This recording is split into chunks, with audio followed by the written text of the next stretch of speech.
Hello, I wanted to do just a full in-depth breakdown of how I structure my race training. Disclaimer, I'm not a coach.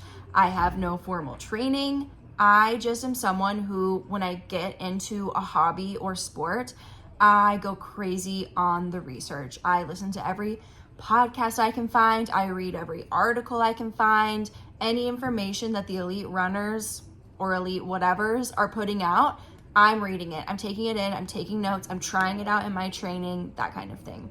So those are my disclaimers because there are a lot of free resources out there on the internet. And while paying for a coach who will work with you one-on-one is the ideal way to train for a race, a lot of us simply cannot afford it. It's often $200 to $300 a month. That's a lot, especially if you're doing your very first race. You don't know if this is something you want to invest all your money in. And so I really think there's plenty of free resources out there on the internet, especially for your first race, ultra, whatever.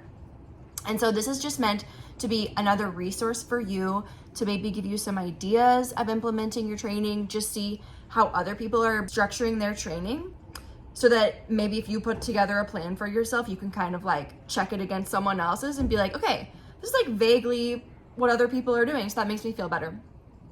So that's what this is meant for. Double check anything I say. Don't take what I say at face value, like give it a double check. I also want to warn against using AI programs for training.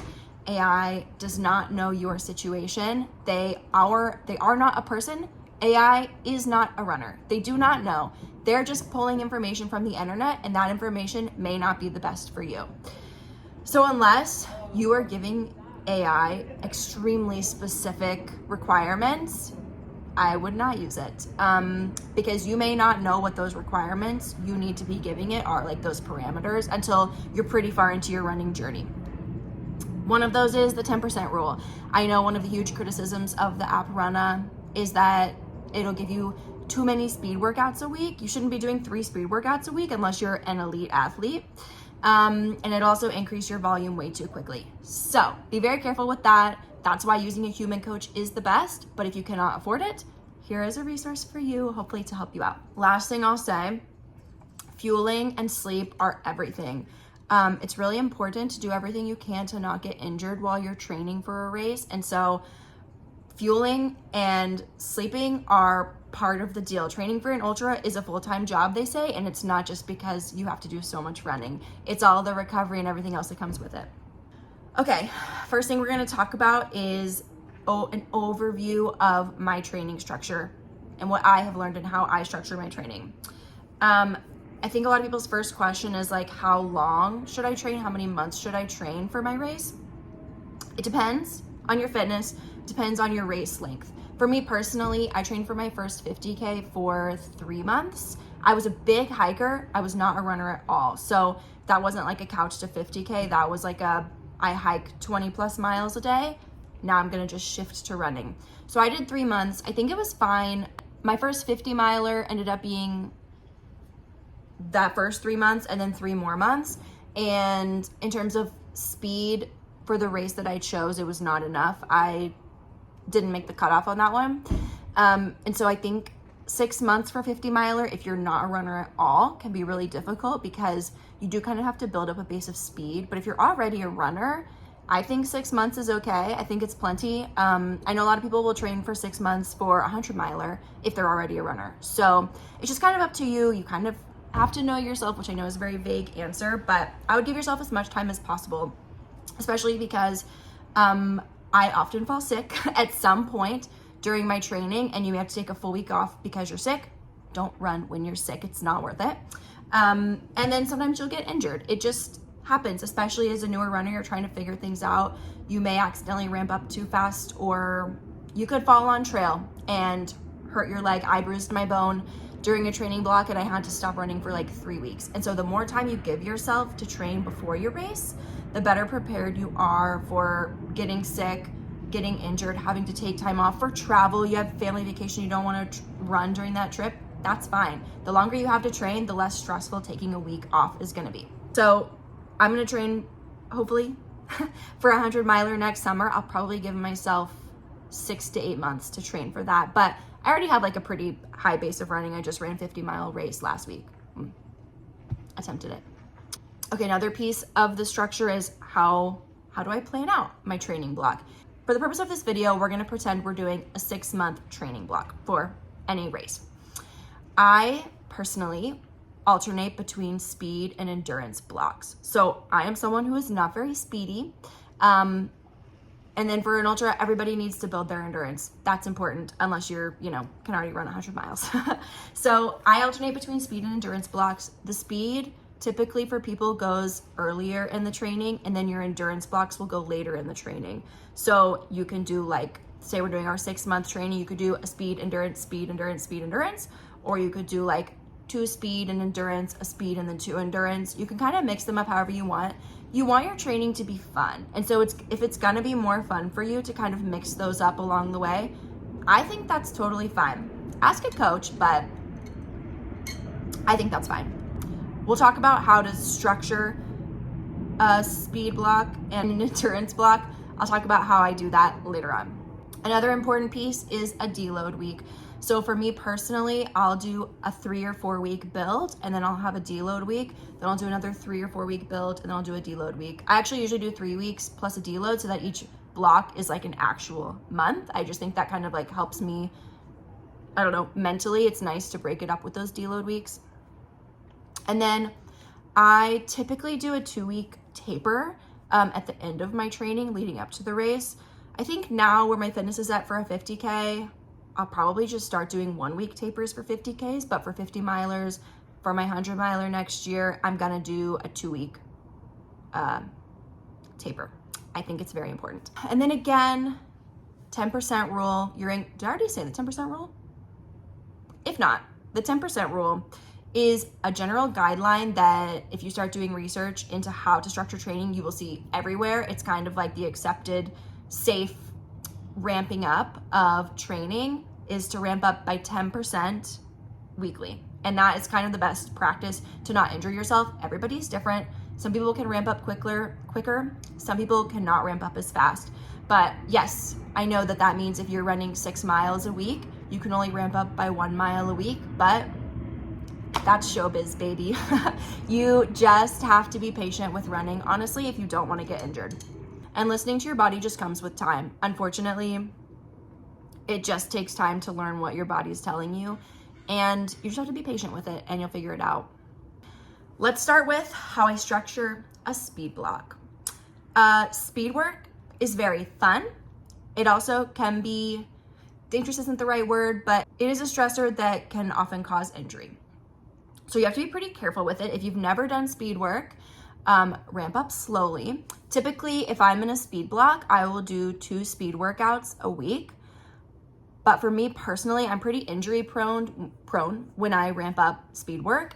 And so when you're doing speed work consistently like that, like 2 a week, you have to be so careful to do your easy runs actually easy, because if you turn your easy runs into more speed runs unintentionally, that is when I get injured. There's different types of speed workouts. You have short intervals, you have longer tempo efforts, and then you also have hill workouts, which can be either of those, like short intervals or tempo efforts. Sorry, there's a lot of road noise. My window's open because it's summer still here, even though I'm in a sweatshirt. Okay, so when I do a short interval speed workout, I'll do like a 30, 45 second RPE 8 or 9 effort. And then I just pause, let my heart rate get back down. That pause can either be walking, if you're doing hill repeats, it can be just like walking downhill. It can be jogging downhill. If you're more used to speed workouts, I would say run while you're letting your heart rate drop back down. Run very slowly, obviously, to get it down, but it's really helpful to practice like dropping your heart rate while you're still running. Anyways, that's like a whole different topic, but that is the shorter speed intervals.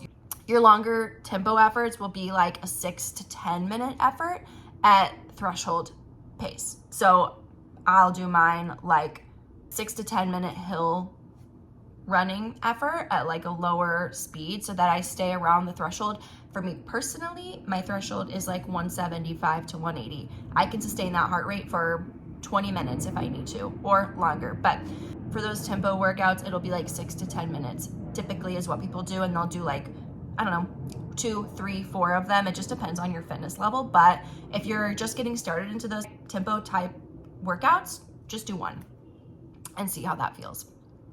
And then lastly is your hill repeats. You can do short intervals, you can do long intervals of hills, depends on the steepness of your hill, your fitness level, all of that. I love a hill repeat. I think they're very fun. So if you don't already do them, even if you're a flat road runner, I think they're very fun to add into training, and it's a good way to mix it up.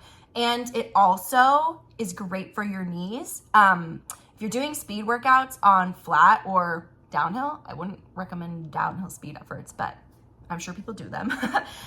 It can be really tough on your knees. The impact to your knees when you're running on flat or downhill is so much higher than when you're running uphill. When I do speed intervals, I pretty much always do them uphill just to preserve the knees a little bit.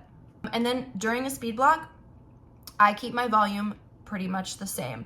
If you're new to speed workouts, even adding one speed workout a week is so much stress on your body that just keep volume the same, especially if you're very early on in your training block. You don't need to increase volume. Just work on speed. It'll kind of like reduce your chance for injury. Now let's talk about how I structure an endurance block. Again, we're sticking with the 10% rule. We're increasing by 10-ish% per week. I typically run 5 days a week when I'm in training, especially like further along in my training. So for my endurance block, I may do like 3 45-minute runs on the weekdays, and then my weekends I'll do like 2 longer runs, like a 4-hour and a 2-hour potentially early on. So then if I'm going to increase that, I typically earlier on in training will increase my weekday run. So I may, if I have like 3 45-minute runs on the weekdays, I may increase, that'll be week 1. Week 2, I may increase one of those to 60 minutes. And then week 3, I'll increase another one of those to 60 minutes. And then I'll just like keep my weekends the same. Later on in training, when I'm closer to the race, that's when I really increase my weekend. So I'll just keep my weekday runs the same. For me, typically closer to the race, I'm doing like 360 or 390-minute runs during the week. And then on the weekends, I'll work my way up to like 4+ hours on Saturday and on Sunday. So when you get closer to the race, that's when you want to be like building your long runs more. I'll talk about long runs in a second. Actually, no. I'll talk about them now. This is how you increase your long runs. That is kind of the most intimidating part, I think, for a lot of people of training, is how you structure a long run, how you increase your long run, how long should my longest long run be, that kind of thing. But I think this plays a lot into like how long you want to train for your race. A lot of how I structure my training is dependent on how long can I run right now is my long run, to how long do I want my longest long run to be. So if I right now say could run for 90 minutes, that's my longest I've ever run. That's what I did, 4 days ago or something, let's say. Then that's going to be my starting point for my first long run of my training block. And then let's say I'm running a 50K. I want my longest long run to be like 25 miles. I'm going to set the 25-mile long run as my very last one. And then I'm going to work backwards all the way down until I get to my 90-minute run that I'm doing right now, increasing by like 10-ish%. Once you get further along in training, you can probably like increase by a little more than 10%, but I'm not going to recommend that because I don't want you to get injured by listening to me saying that. I personally think for a 50K or a 50-miler, your longest long run needs to be 25 miles. You don't need to do any more than that unless you just want to. But I think in terms of like fitness, 25 miles is fine. Technically, what I've heard from my research, and you can fact check this, but I've heard this a few times during my research, is that like a 4-hour long run is the most you really need to do in terms of fitness. After that, you're maybe not gaining fitness from going longer because it's going to take longer to recover. At that point, you're just kind of working on training your gut, building your confidence, working on running on tired legs, that kind of thing, which is a huge reason for your long runs. Like, yes, long runs are to build fitness and to make your legs stronger and to be able to run on tired legs better. But to me, a huge part of training and a huge part of your long runs is just feeling confident. And so whatever you're gonna need to do to feel confident going into your race in terms of your longest long run is what you should do.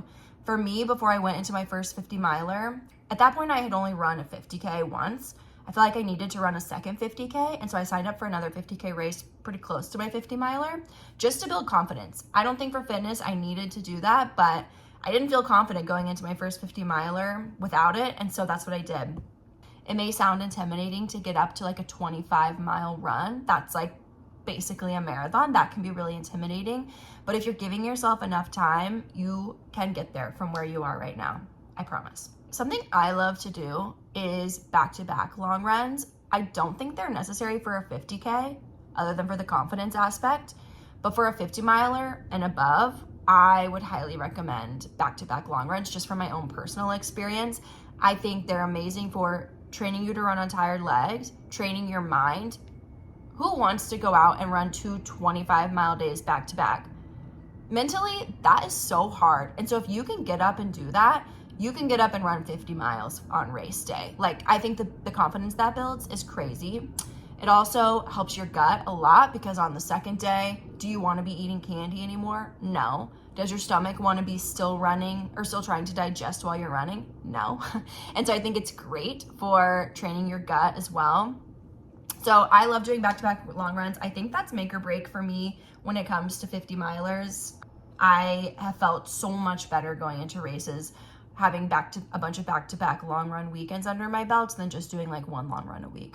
And long runs may look different for everyone. Your back-to-back long run may be like a 15-mile one day and then like, 90 minutes the next day. It doesn't have to be like 2 25-mile days, the whole entire training. That'll kind of build as well. But I swear by them. I love them. I think they're amazing if you have the time. Also, once you get closer to your race, you want to structure your long runs to match the vert of your race. You don't have to. Fitness is king. You can run on all flat and then probably go out and run a mountain race and like kind of be fine. But if you have accessibility to the mountains and you're running a mountain race, you basically just scale down the vert from your race distance to whatever distance you're doing.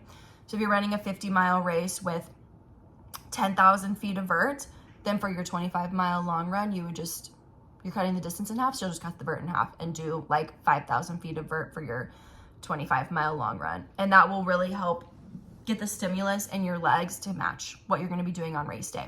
Last couple things I'll say about long runs. I run my long runs super easy for most of them. If I'm running a 25-mile long run, I'll run the first 10 minutes extremely easy. I'm not gonna run any uphill. I'm only gonna walk the uphill, run the flat and the downhill. And then kind of towards the end of the long run, I'll start to do a lot more running, a lot harder running, like in the last 5 miles or whatever. But this just kind of trains you mentally and physically to treat your long run like a race. You're not gonna go out on race day. You shouldn't go out on race day and run the 5 fastest miles of your life straight out of the gate. You should be taking it super easy at the beginning. And I think mentally that's really hard because you've got adrenaline, there's people around, you want to keep up with the people you're with, that kind of thing. But it's important to train yourself to just run slow when you need to run slow. So I run my long runs all at like my go all day pace. I'm slow, I'm easy, you just take it chill. And then the last thing is shakeout races. Shakeout races are a great way to prepare for your race, but you don't need to do them. They're expensive. They could potentially require travel. They could potentially like interrupt your training a little bit because you might taper into it and then need some recovery coming out of it. But they can be great if you've never done a race before and you're a little bit nervous about just like what the adrenaline feels like, what the race day environment feels like, that kind of thing, shaking out your pack, all of that. Then doing a shakeout race may be a great way to prepare. I did one once, that 50 miler I mentioned, my first 50 miler. I did a shakeout race a few weeks before, and I think it was great for building my confidence. They're definitely not necessary, but they're a great way to break up training. If you're training by yourself in and out every day, I think having a race somewhere in the middle of your training block can break things up so much, can give you just like a boost mentally and get you back excited for training, because let's be honest, training for an ultra is monotonous and it can be really boring sometimes, especially if you're not training with friends. All right, next thing, let's talk about strength training. I personally love to lift. That was kind of my first intro into fitness, like in high school. Well, other than like playing sports, but I, since high school, have loved to go to the gym, love to lift, that kind of thing. And I, for a long time, saw myself as someone who lifted first and a runner second. So what I do is probably not what everyone is going to do. It's definitely not what you need to do. I lift 3 to 4 times a week until I get into like peak running training and I need to recover a lot more. I'll run 3 to 4 times, or I'll lift 3 to 4 times a week just because I love it. I love the structure of it. I love to wake up and lift first thing in the morning and then run after work in the evenings. You do not need to do that. What you do need to do is lift at least once a week. Strength training, I think, is a non-negotiable across the board. I don't care how much you hate it. This is one thing I will say factually that you should listen to me on, but strength training is so important to prevent injury, to build endurance, to build strength in the mountains, that kind of thing. I think it's a non-negotiable. You should be doing strength training. There's plenty of resources out there to see what kind of strength training you should be doing as a runner. I can share my plans with you if you want, but I don't really do running specific strength training. I do strength training that makes me happy. I throw in a little bit of running specific, but I kind of do like, I don't know, like bodybuilding type strength training. But anyways, another thing you can do is cross train. I think cross training is a great way to break training up mentally, but still like keep fitness up. Biking is one people commonly do because it's like way lower impact. Swimming is one that people commonly do. I've started swimming recently to train for a swim run, but I think it's a great way to increase your cardiovascular fitness while still being lower impact, because sometimes running is really hard on the body, the knees, all of that. So cross training is a great way to like get fitness in one day without the high impact stuff. Okay, let's talk about deload weeks. So fun. When I do a deload week, I drop everything by like 40%. So if I'm doing like 3 60-minute weekday runs one week, then the next week I'll drop them all to be 3 40-minute weekday runs. Sometimes I'll drop the weekend also. Sometimes I won't. It just kind of depends on how I'm feeling. If I feel like I seriously need a break, then I'll drop the weekend runs. If not, then I'll just keep my weekend run like the same as what I had done the weekend before, or something like that. Deload weeks are so good for preventing burnout, preventing injury. The main purpose of it is to let your body rest and recover for a week, and kind of like adapt to all of the stimulus you've been putting in it for the past 3 weeks, so that when you come back the following week and continue to ramp things up, your body has adapted and is ready to push. I usually feel amazing after my deload weeks. I come back the next week like ready mentally and physically to increase volume again. So I love a deload week. I think they're necessary. I think you'll see them in most standard training programs. I personally continue to do my strength training and cross training during a deload week. However, not during a taper. Let's talk about what you're even aiming for your peak weeks. The general rule of thumb based on science that I've heard, and I've heard this a few times, mainly from the Everyday Ultra podcast, so you can go there and fact check, or you can fact check with other resources if you want. But for a 50-mile race or a 50K, you want your peak weeks of training to be 3 peak weeks of at least 6 hours of training.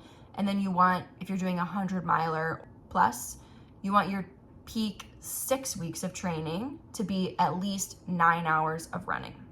So if you're looking for something to aim for in terms of how much time you're running during your peak weeks, that's a great rule of thumb to go for. I think you just need to make sure your long runs are giving you the confidence you need going into the race. It feels less overwhelming to say you're doing, 6 or 9 hours of running per week than if you're like, am I supposed to run 50 miles a week leading up to my race? Which is also what other people aim for. I've also heard very commonly that if you can run it in a week, you can run it in a day. So a lot of people will aim for, like, if they're doing a 50-mile race, to be running 50-mile weeks leading up to it. For a 100-mile race, to be running 100-mile weeks leading up to that race. So that's a good rule of thumb as well. Let's talk about taper weeks. I think I said this before, but for a 50K, I'll do a 1-week taper. For a 50-miler, I'll do a 2-week taper. I think you can do 2 weeks for a 50K. You can do 1 week for a 50-miler. It's just up to you. I've even heard of people doing a 3-week taper if they're training for like a 100-mile race and they've been training for a really long time. I can see a scenario where you would do a 3-week taper, but from my research, I found that 2 weeks is perfect. 2 weeks is like the sweet spot of you're still keeping your fitness up, you're not losing too much fitness during the week, and you're like perfectly recovering. If you continue to a 3rd week, I do think studies have shown that you start to lose fitness. But if you're injured or whatever, then a 3-week taper may be necessary. But I love a 2-week. I think the studies show, and my experience has shown, that a 2-week is like perfection. So for week 1 of my taper week, I drop all of my runs from my previous peak week by 40 to 50%. So kind of similar to a deload week, if I have 3 60-minute runs during the week of peak week, then I'll do 3 40-minute runs during taper week.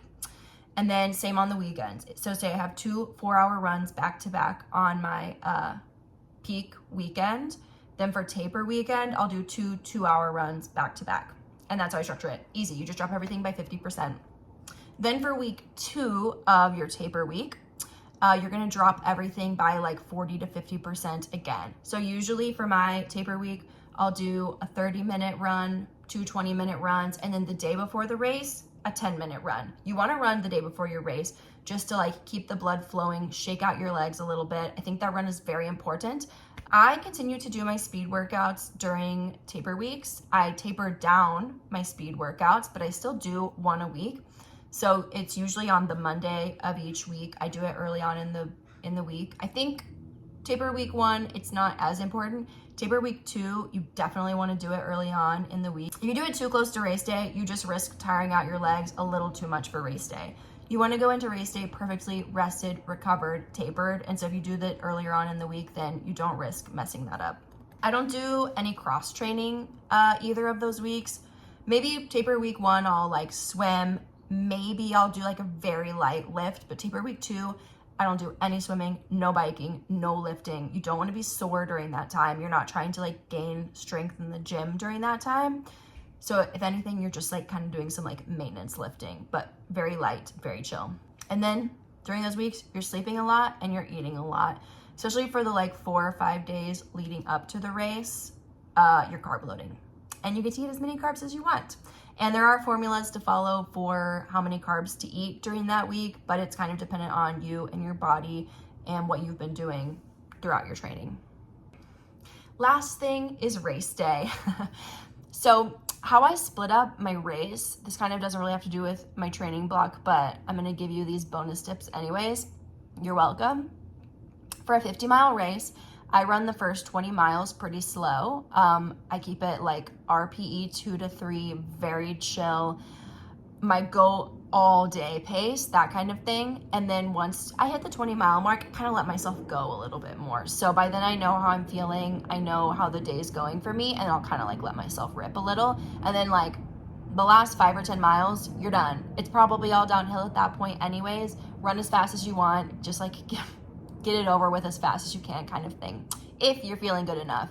And what I found is that if I start out my race very slow and chill, then at the end of the race, even though it's been 40, 50 miles, I can still run pretty well by that point. And then I think a huge part of racing is going into it with the proper mental strategies. For me, a couple of the things I do is I only think about the miles to the next aid station. If I think about what I have to do left in the race, it can be really overwhelming. So instead of being like, oh my gosh, I have 40 miles left of the race, I'll just be like, you know what? I have 5 miles to the next aid station. And then I'm not going to think about anything after that. I save music and podcasts for when I really need them. So until I'm in like a deep, dark mental place of like, physically I feel horrible, or mentally all I'm doing is counting down the miles, I don't use podcasts or music, because the adrenaline of the race, meeting friends, talking to people, talking to volunteers at the aid stations, that carries me through for a really long time. Looking at the views, enjoying the sun, that kind of thing. So I don't really use music and podcasts until I need them. That same goes for long runs. I actually have never used music or podcasts during a race still. And I really rarely use them on long runs, but in the winter, I will. If I'm doing like a 25 mile run in the winter, I'm probably listening to a podcast or something, because it does get pretty boring. And then lastly, just kind of like settle in for the day from the start. See it as an adventure. You're going to be out there all day. So just start off with that mentality of like, I'm here all day. I'm going to make some friends along the way. I'm going to have an adventure. No matter what happens today, it's going to be memorable. And just like, don't let the amount of miles you need to do during the day overwhelm you. And break up the race. I usually break it up like, you know, mile 25 is the halfway point, mile 36, 35, whatever is the 50K mark. Break up things that way and have little like miniature goals throughout the day. Even if you have like a little speed goal, like, okay, I want to finish the 20 mile, I want to hit the 20 mile mark at this time. You can have like miniature goals throughout the day that aren't like your overarching like time goal for the whole entire race. And I think that's a really good way to break it up mentally as well. Hopefully all of this information helps. That was a lot of information. I'm sure I'm going to cut a lot of this down, but I've been recording for like 40 minutes. I did not think it was going to take this long, but if you have any questions, drop them in the comments. I'm happy to answer, but just a reminder, I'm not a coach. So this is not like Bible advice. This is just like what I've learned or experienced throughout all of my races. But yeah, hopefully this is helpful.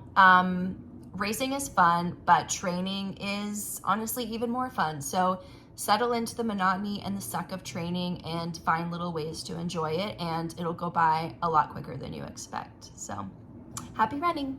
Your longer temper. How do you say that? Your longer tempo efforts, you just